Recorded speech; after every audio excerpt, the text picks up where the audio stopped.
Welcome to Restore My Song, a space to be encouraged by two friends who love Jesus and see His purpose in all things, even pain. Every episode you'll hear real stories from real people who asked, "How am I going to make it through this?" and found God's redemption. Here's your hosts, Joia Hyde and Rhema Toll.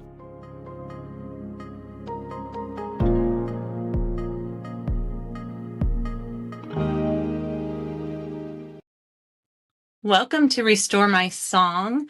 I've lost count. I don't know which episode this is, if I'm being honest. 11. I don't know. 11. See, you're so 11. good with numbers and things like that. I lose track.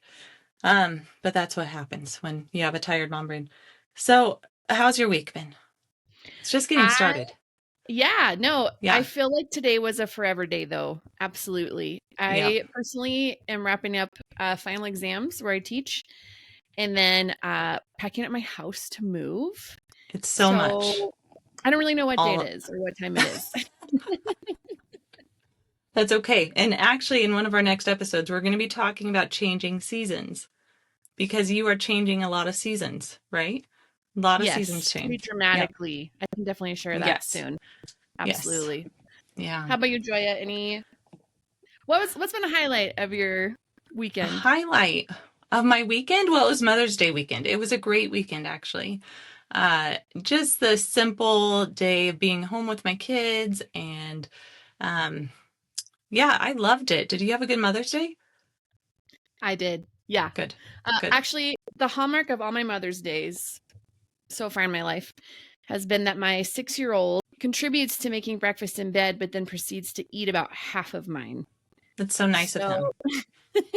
Whenever he comes in, he's like, "Mom, can I add a sandwich to your breakfast in bed?" I'm like, "Yes, because I know you're going to eat that sandwich." Please contribute. It's a potluck breakfast in bed. Okay, he brings a little, you bring a little. It works out. It works out. Everyone gets fed. It's all good. There's crumbs. I have to change the sheets, but that's how they like to roll. So we're going to be talking with Brenda and Amy, and we'll get into their story in a little bit. But maybe do you both want to share about how your Mother's Day weekend went? Well, I got to go golfing, and I got dinner at a Vietnamese restaurant, so it was very nice. Ooh, good choice, Brenda. That sounds awesome. How about you, Amy? What did you end up doing for the day? My husband and my kids made me some breakfast, and we went to the track in town, and they came with me while I ran on the track, and they played. And then we went to lunch at my grandma's. Nice. Yeah, it was Sounds like a good day. Yeah. Good. We're so excited to hear your story and hear what has happened in your life. And so let's dive in, Rhema. So first, tell us how the two of you are connected, and then also introduce a very special young lady in your lives named Charlotte. I'm Amy's mother, and I'm Charlotte's grandmother. And tell us a little bit about Charlotte, how old she is, what she enjoys, some things about her life, and then we can dive into what brought us here today. She is 5. She's going to be 6 May 29th, and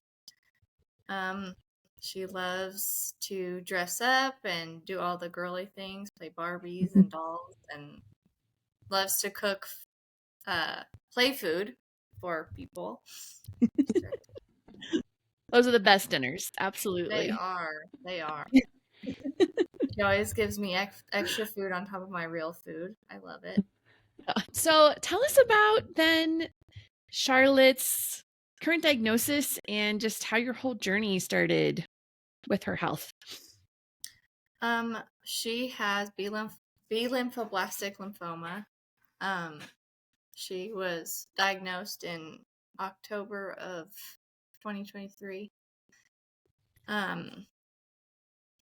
It was like March of 23 that was brushing her hair or doing her hair, and I felt a bump on her head, and it just felt like a goose egg. And I said, "What happened to your head?" And she said, "I hit my head at daycare." And that was the end of that. But then it didn't go away for a couple weeks, and then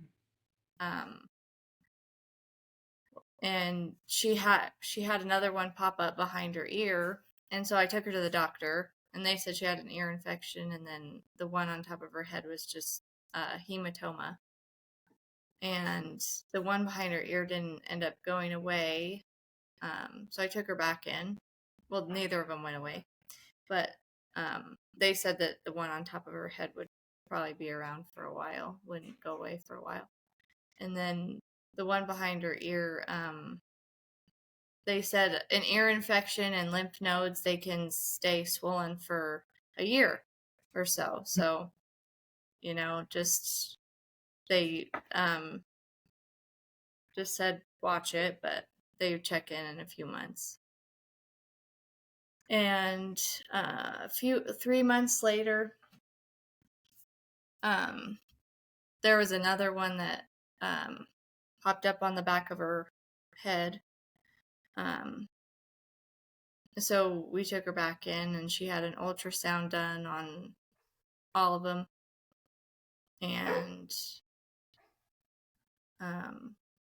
then they decided to do a biopsy just because of how many there were on the one behind her ear, because it was the biggest.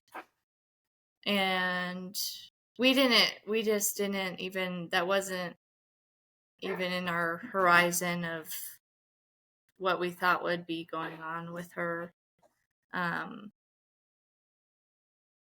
You never think that something like that will happen to you, but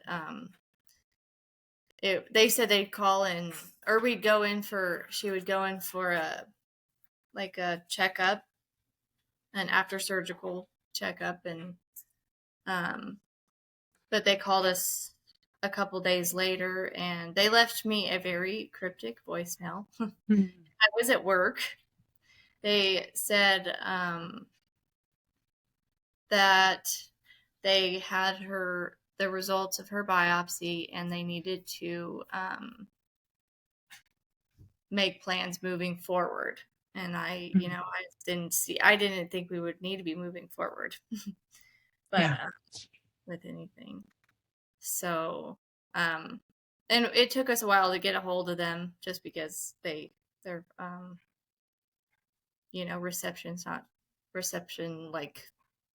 organization's not very good. Right. Phone service, not very good. But they had us come in the next day, and it was the worst night of my life. I couldn't sleep. My husband couldn't sleep. I don't think anybody could sleep that knew what was going on. And we went in, and he said, the doctor said that she had it. He said that she either had leukemia or lymphoma, just because they look so similar. Yeah, I couldn't even think. I felt like I couldn't breathe. I felt like the world had just stopped. So, yeah, that was how. And so he said we might have had to go to the children's hospital right away, because like leukemia patients, they get really sick. Like, she just wasn't sick. She seemed like a perfectly healthy child. So, she got some blood work done, and her blood work was fine. So we got to wait, and we waited about a week and saw the doctor up at in Omaha at Children's Hospital. And they did some extra testing to see what she had, exactly what she had, if she had leukemia or lymphoma, or if it was anything else, but just to make sure. So,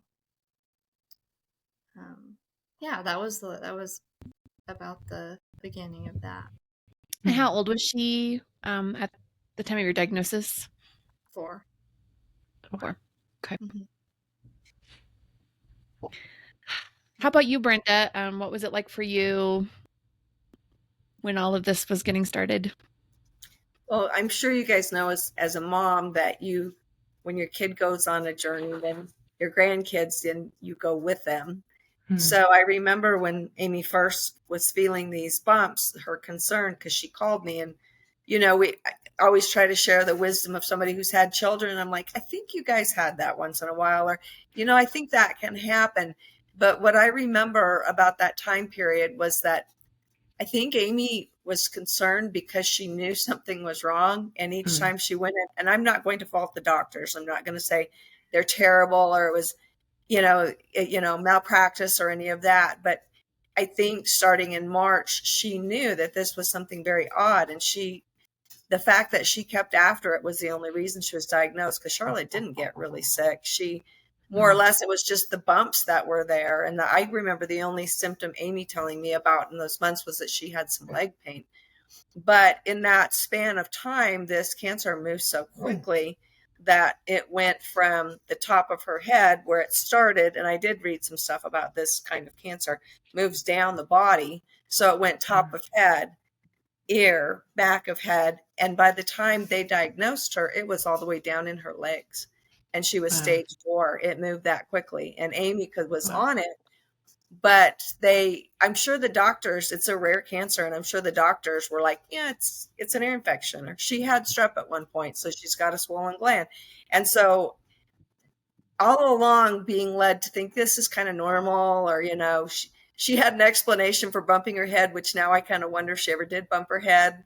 Power of suggestion, like, oh, I bumped it on the playground. I don't know if she that when I was at work, when Amy found out, and I knew that they were going in for news, and I kept telling myself, it can't be anything but, whatever. And so she just called and said, Mom, it's lymphoma. And I, needless to say, didn't finish the day at work. I went outside the building and just fell apart because you don't expect the diagnosis of cancer. I don't care what your age is, but then when you're talking about a 4-year-old kid who seems so strong and so super healthy, that I couldn't wrap my head around it. And then I think Amy said it, and I would echo, I think your world changes entirely. Your viewpoint of the world changes entirely. There's something that's pulled out from under you, from the impossible becomes possible. And it's a kind of a dark place at that point. I think we all were like, this can't be. The accepting of it was very, very hard. Yeah.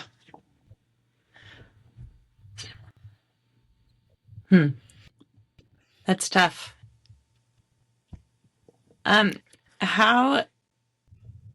How are you doing now? Like, let's just fast forward a little bit, and get to where are you right now? How is Charlotte right now? And then we're going to talk about some of the in between, I think. But I think that would be good to jump forward a little bit.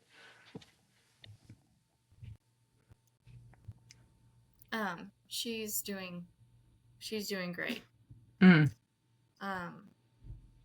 She's in maintenance right now. She had recently, she was in the hospital though for, she had a low ANC, and, which is like pretty serious, it's what fights your bacterial infections and stuff. But she had like a high fever, and you have to go to the hospital when every time your child with cancer has a fever. So she came to me and she's like, Mom, I have a fever, or Mom, my feet hurt. And I was like, I was like, okay, come here. And her head was hot, and she, I took her temperature and she had a fever. So we went to the hospital, and she was in there for 10 days, but it was just a virus. But it just knocked her, it knocks her down just because her immune system is not as strong as a normal person or a kid. Yeah, it's hard. So hard. I was thinking about this concept of like when you're walking through these statistical anomalies where doctors don't know about it, right? Because they're seeing it as 1 in a million or even crazier odds.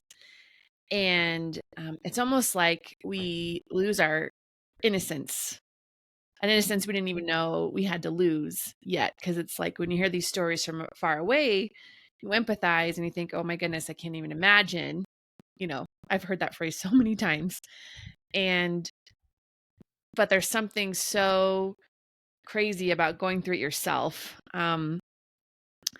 So how did you guys begin to step out of like that numbness and into next steps after her diagnosis? I'll let Amy talk, but it feels like they started treatment so quickly that just started this whole kind of cycle of, we didn't really have any choice, huh? Just kind of, but I'll let Amy tell you about the treatment. Has been a series of just crazy, incredible. I can't believe what the kid has had to go through for a 4-year-old as far as, but I'll let Amy tell you about that because I won't be as accurate as she is by far. Yeah, so I never thought that, like, when I don't know, you hear about somebody having cancer, how long they have to go through chemo. You think a few months. And then we found out she had to go through 2.5 years of treatment. So, but I mean, but we've also heard that other, kids, because it's a whole different world, you hear the other types of cancer, 5 years or, all, just all different. But, so they treat B lymphoblastic lymphoma with the same like regimen of chemo that they do for ALL, acute lymphoblastic leukemia. So because it's so similar, they just don't have enough research for B lymphoblastic lymphoma to treat it correctly. But so her first month or her first week, they said that she could possibly be admitted to the hospital for 8 days, just because the chemo was so harsh, and she could develop tumor lysis syndrome, which is when the tumors start to melt. They, you can hallucinate and just get really sick. But she responded very well. She got really sick, but she responded very well and stayed very strong. I think we were only in there for 5 days. And then she got to finish the rest of that week just at the Rainbow House, which is kind of like the Ronald McDonald House in Omaha. It's a very nice place for when you're going through all of that, and it's but so yeah, there was many, I mean, every month different it was all intense treatment that she had to go through. It was a whole, I think it ended up being a year, that the whole intense treatment, right, Mom? That she did. A year? Maybe a year, maybe more. A year and a half, maybe. It all was kind of a blur. Sure. I could go back, and look, but it was, I think it was only supposed to be 8 months, but each month they have to check her counts and make sure that she's strong enough for the chemo, and if not, they have to push it out a few weeks. Which, I mean, the breaks are always nice, but then it's like you're just on the edge of your seat. Like, I want her to get through this. I can't want, I just want it to be over. But the first, like, my mom said that her PET scan at the beginning, showed that she had stage 4, which is, so it was all over her body, all over like her legs and her arms, wrists, just in her bone marrow and stuff. But then her first month in, when we were in the hospital, I feel her bumps, and they were getting smaller. They felt like they were, and I'm like, I hope I'm not going crazy. And I talked to a couple of the doctors, and they said, that's a really good sign. And so, feeling a little bit of hope. And then December, so she started her treatment in November, and then December, she had her next PET scan. And the doctor called and said that her disease was completely cleared from her body. So she was in complete remission. Wow. And I'm like, wow, so she's good then. I don't know, but I wouldn't know. Right. Yeah. Like, No. Yeah. I figured, Yeah. she's done. But they're like, no, she has to finish her 2.5 years. So, which I think by the end, it'll end up being 3 years. But, at the beginning, like from maintenance is a much more like normal life for her, and she gets to do more normal things. So, but yeah, we kind of just we had no time to think really when they started her treatment. We just had to dive in and to start saving her life. Yeah. So What I remember about that long treatment phase before she went into maintenance was, I would think that each, they were like, we're in this phase. I don't remember what they all were called, but then it would be like, this has to be the worst. This has got to be as bad as it gets, because she would have an allergic reaction to the chemo, or it would make her so sick that we'd be holding her and she'd be, throwing up, and just, all the horrible things that happen to you with chemo. And we think, this has got to be rock bottom. And so that next phase, the sound of it didn't sound that bad. And so then the next way, and it'd be like, are you kidding me? This one's actually kind of a lot worse. How much chemo? She's been on, I don't know the number of kinds of chemo, but even now in maintenance, she's on 4 kinds, isn't she? 4 different types of chemo, daily, weekly. yeah. She goes every 40 days for a lumbar puncture with mexitretate, and then every 80 days for an infusion. But during the intensive phase, she was doing that like weekly. And so I think the thing I remember as the worst part was she had this huge bag of some kind of infusion that they would put up, and she had a reaction to that was an allergic reaction that was horrific. It made her swell up, stop breathing. They had to use an EpiPen, if I'm remembering right. And then they decided they still wanted to give that to her somehow. Yeah. I'll let Amy tell that part, but I was just like, they can't be any worse. I don't know what they're doing. It was very hard. Yeah. The first chemo that she had an allergic reaction to is something that a lot of people and kids it's a very common thing, side effect. The first time she got it, she was she was admitted in that first week. So, and they watch for it, they check heart rate, and they treat for allergic reactions. So they give all these antihistamines beforehand. So she had all of those, and they started giving it to her, and she started to cough. But then they just gave like hydrocortisone and some more Benadryl, and it slowed it down, and she was able to get through that infusion. Then the second time she got it, as soon as it hit her, like went into her port, she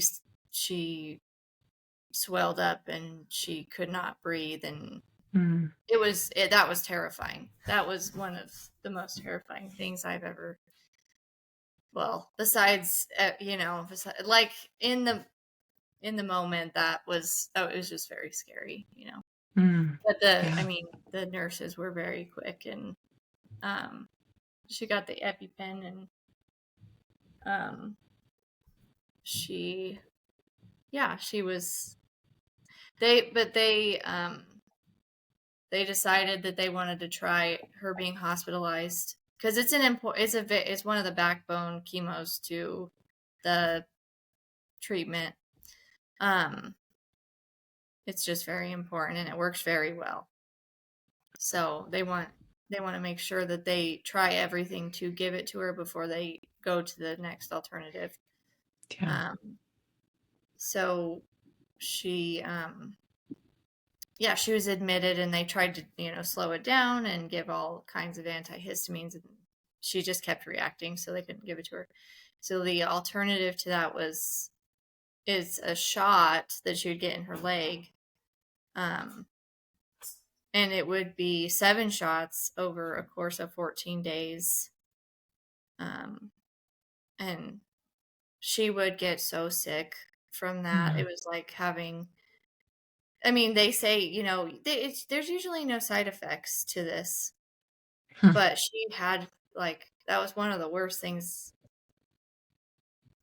worst side effects that she had from that shot. And it was 14 days of that. And, at the first few, she had to get it. I think I counted, and she had like 42 shots altogether. So she got, Oh my gosh. yeah, like Wow. I don't know. So 7 times, like, I don't know, however many that is, but however many times that is, it was just a lot. So, and we had to worry about her keeping weight on in the beginning. But so it beat her down pretty good for a while, but at some point, they gave steroids are very helpful to cancer patients. They fight. They are a form of chemo. They fight cancer cells, and they also give energy and help your appetite and stuff. And they do have, lots of medications that can help nausea, and but sometimes you just can't get ahead of it. They give you like a whole thing of medication when your child starts, and you have almost everything you need. So the doctors are very much on top of it. But she had another chemo that she was allergic to that my mom was talking about, the big bag of high dose methotrexate. So they had to try to give that to her, and they eventually gave up. They just said, she got through like 2.5 infusions of it, I think, and then they just had to stop because it was too much. So. Wow. I remember with the first one that she was allergic to, that they tried it, and then they gave her the EpiPen, and they tried it again, and then they started those shots. And I'm like, so because she had that infusion, does that mean she doesn't have to do all the shots? And they're like, oh no, don't count. So she had to, really, it was just like, I think each stage it seemed like this has got to be it, the worst. And then the next one was, so maintenance seemed like a really far off.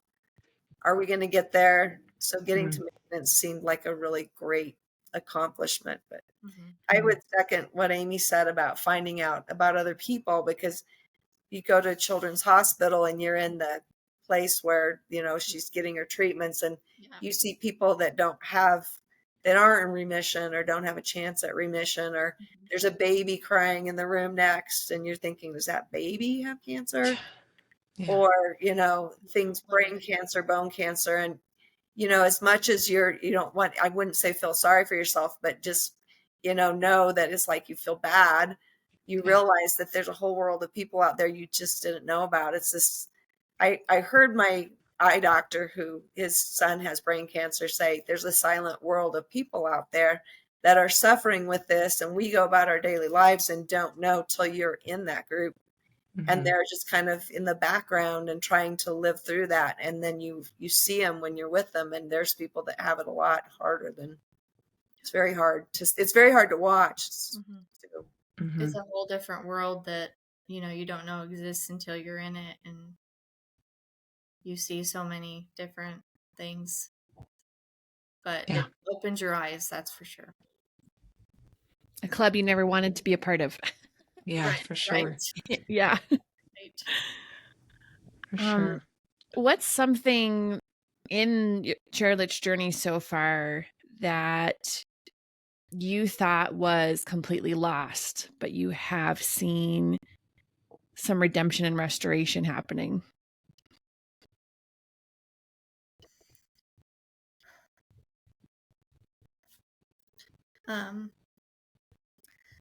I would say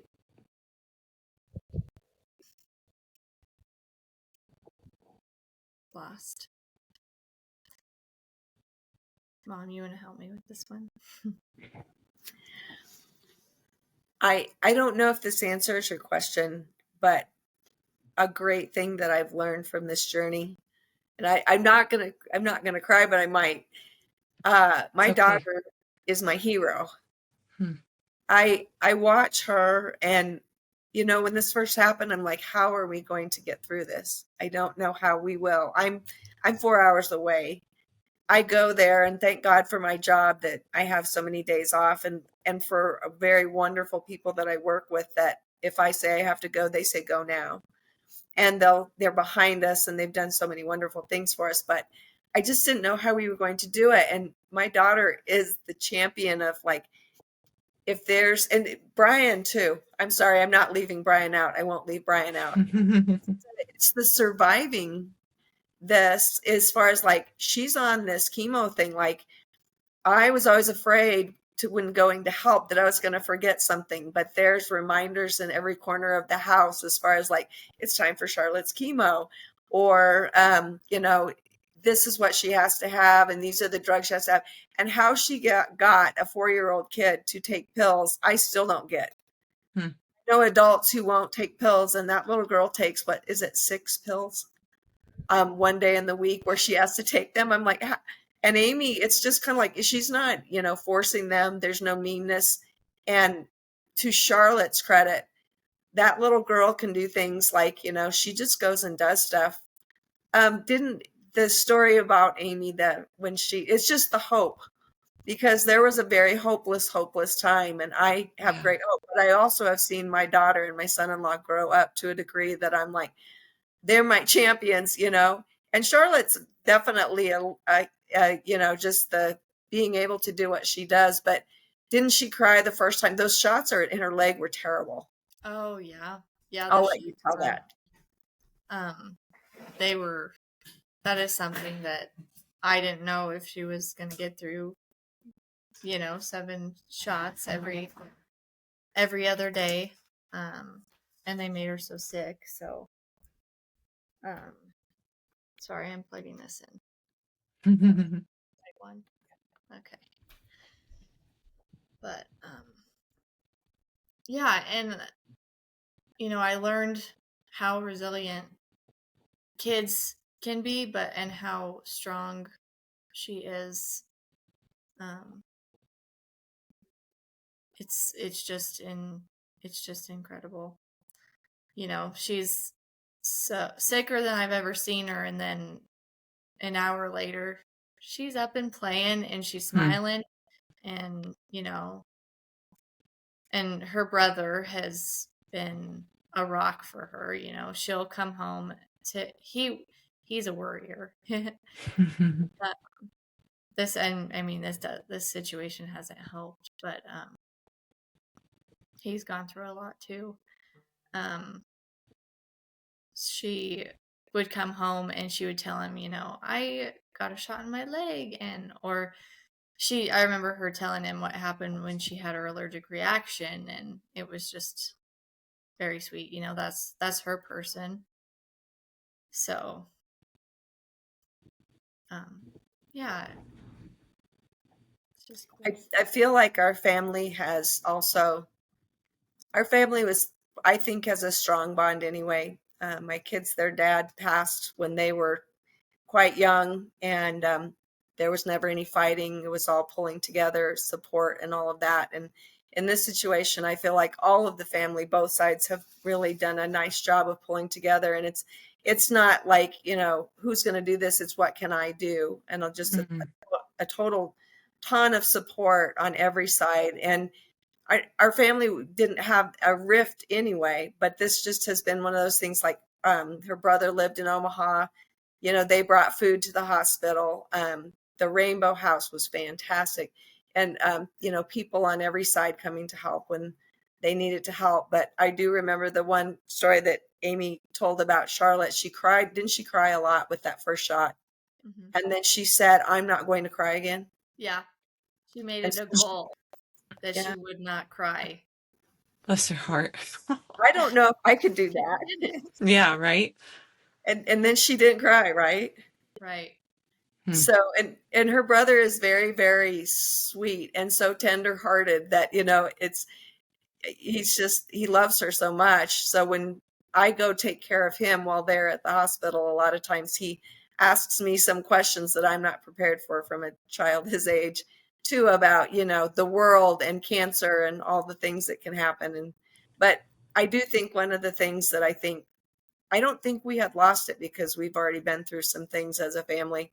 But our family on both sides really kind of pulled together, and there's a support group out there that when something happens, everybody comes to the call of what can I do?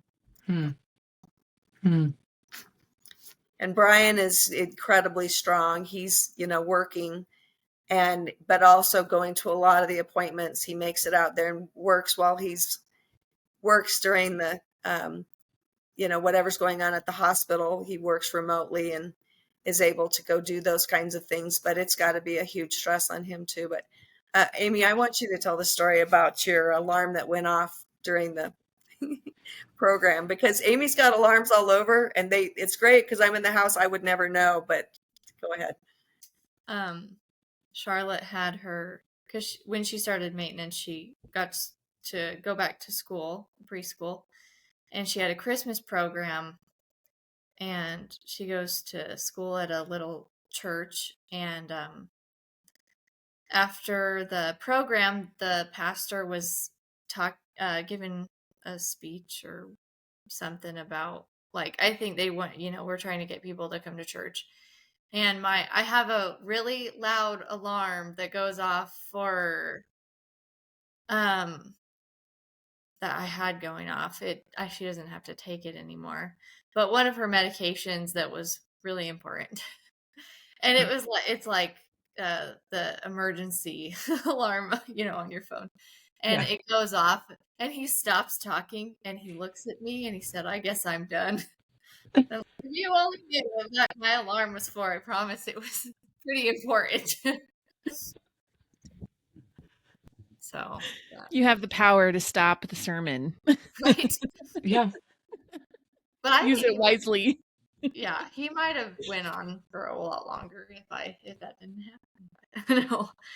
No, that was fine. But no, that's good. That, I think I just had the thought about how when the sick would come to Jesus and they would approach him, he never pushed them away. It didn't matter what he was doing.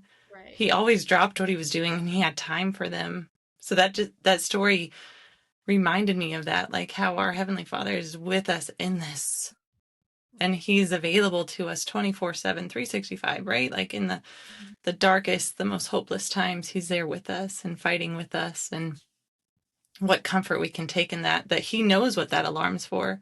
Like he sees you, Amy, he sees you and Brian, and he sees Charlotte and you too, Brenda. Like he knows your entire family, and he sees you when you think no one else does. He sees you. And there's so much hope in that, right? That we're not doing this alone. Absolutely. Yeah. The little page that her Charlotte, there's a Facebook page And I think Amy and Brian created it because there are so many good people out there praying and hoping and that know her story, that it prevents them from having to somebody text and say, repeat themselves or copy over Yes. the, Yeah. So here's the update page, right? And what I always feel on that page is anytime there's any development at all, there's people that I in this town and in their hometown and in, Brian's mom's hometown and all over, that it's prayers. I mean, it's just usually praying for that sweet girl. And I thought, there is a multitude of people praying for the whole family, that it just, you feel that every time. And I'm not a huge social media person. So, but that is one place where I know the numbers and I know the people that are where, but also just there's a lot of love on that page. That's for sure. Yeah. Yeah. It's an amazing tool for that purpose. Yep. Right. Keeping us all connected. Man, thank you for sharing so far. I want to ask my favorite question that we ask on this podcast, and that is, if you could go back to the beginning of this journey, what would you tell yourselves? It's going to be okay. Yeah. We're going to get through this. And it may seem like it's taking a long time and that she won't get through this, but she will.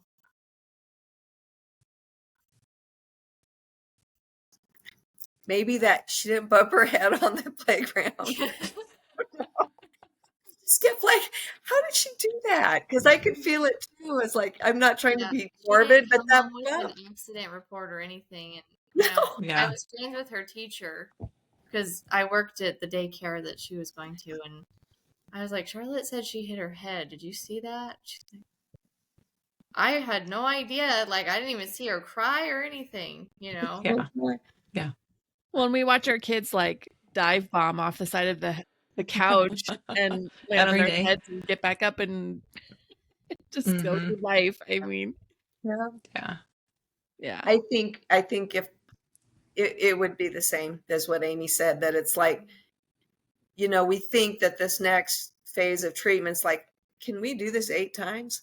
Can we go for 5 days straight and, do this or, and then it seemed undoable. And then there was definitely something carrying us along through that and holding her as sick as she ever was. I remember seeing her sick one time and I whispered in her ear and I said, at some point you're going to have a time where you don't feel sick like this. And she just shook her head. Yes. So it's just keeping her in hope too. When she was at her sickest, it was very hard, but that there isn't light at the end of that tunnel. Mm-hmm.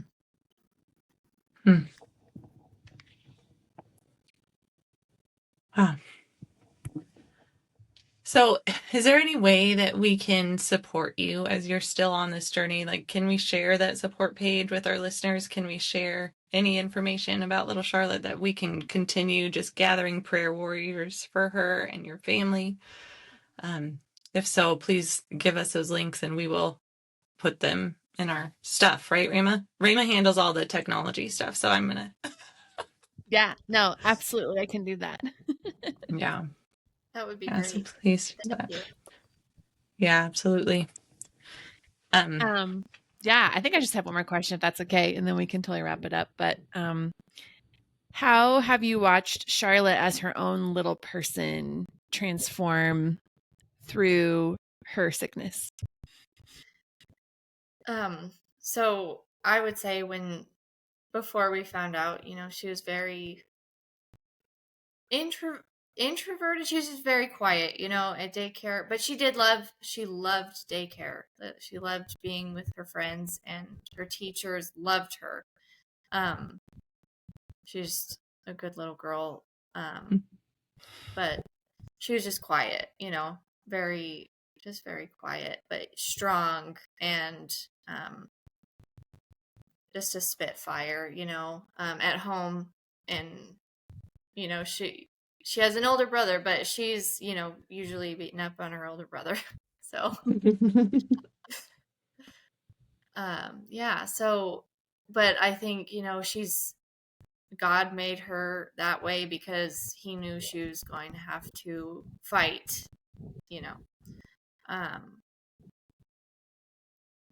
Yeah, she has. I've watched her grow tremendously. Um, yeah, she's always had, that fire in her though, that she has. I don't know. I don't think I don't think she's just handled it very well for, a 4-year-old. I don't even think some adults could handle it the way she has. Mm-mm. And now she just, when she goes to the hospital, she won't talk. That's her defense mechanism. I don't want to talk to anybody. And that's totally fine. That's the control that she can have over the situation. But she's also just she's anything that comes her way, she can't tackle, and she's, yeah, nothing can get in her way. So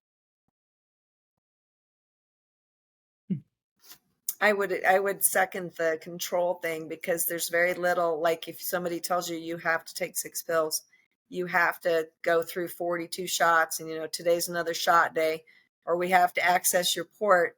The few choices she gets are things like, do you want to watch a video while they're accessing your port? Or, where do you want it? Do you want to look at this, or do you not want to look? And the choices she's making, she just kind of accepts it.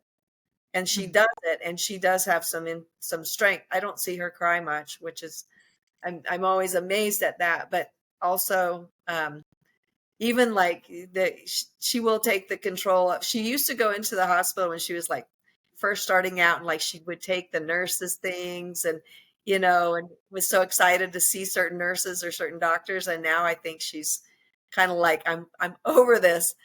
I think it was probably like 6 she said to me, "I wish there never was cancer." I'm like, me too, honey. broke my heart. Me too. Yep. But I mean, that's just her expressing this, just like frustration, like it's never ending at a way. But she gets up and she takes her pills without fight. She most of the time, doesn't she? I don't see her daily do that. No, she doesn't. She doesn't bite at all. She might say ew, but Me too, like, sister. yeah. I wouldn't. Yeah, absolutely. So Wow. I admire both of your strength and just ability to even retell this story. And you're still in the messy middle, right? Like you're not on the other side completely. And right. Ultimately in this life, we won't be until we get to eternity. So that's why we share these stories, is like our hope is in heaven. Ultimately, we have so much brokenness and hurt in this world. But just knowing that he's in it with us. And so that's where we rest. Yeah. Thank you so much. It was a beautiful story. We appreciate it. Yeah. Rhema, could you pray over them and over our listeners as we say goodbye? Yeah, absolutely. Father, I lift up Amy and Brenda to you specifically tonight. I pray that you would be the balm to their weary hearts and souls, that on the days where they know that they are not enough, that they would clearly see you are enough, that your grace is enough, one step at a time, one day at a time. And I pray that as they continue to support Charlotte and the whole family too through this journey, I pray to give them wisdom for shepherding each other's hearts, for words to say as kids and adults ask all the deep questions that we have no answers to. I just pray that your presence and your grace would carry them through those times, and that they would find your rest even in dark spaces. Thank you for how far you've brought them. Thank you for Charlotte's life. And I pray for your continued healing in her, for her brilliant, bright future. In Jesus' name, amen. Amen. Amen. Amen. Thank you, ladies, for being here. Thank Thank you. you so much. Yeah, we really appreciate it. And definitely will be keeping up and cheering you on. Mhm. All right. Absolutely. Thanks. Great. Thank you. Bye. Bye. Thank you so much for joining us today. We look forward to growing our community together. We want to continue telling the stories of where the veil between heaven and earth is so thin and we can see God at work in our lives. To help us grow this community, please do share this podcast. We're working on being on lots of platforms, but whatever platform you found us on, please give us good reviews, leave comments. You can even just add stars, give us a 5 out of 5, shameless plug. Also, if you want to contact us directly, you can find us on Instagram at restoremysong, or also send us an email at restoremysong@gmail.com. All right, we'll see you soon.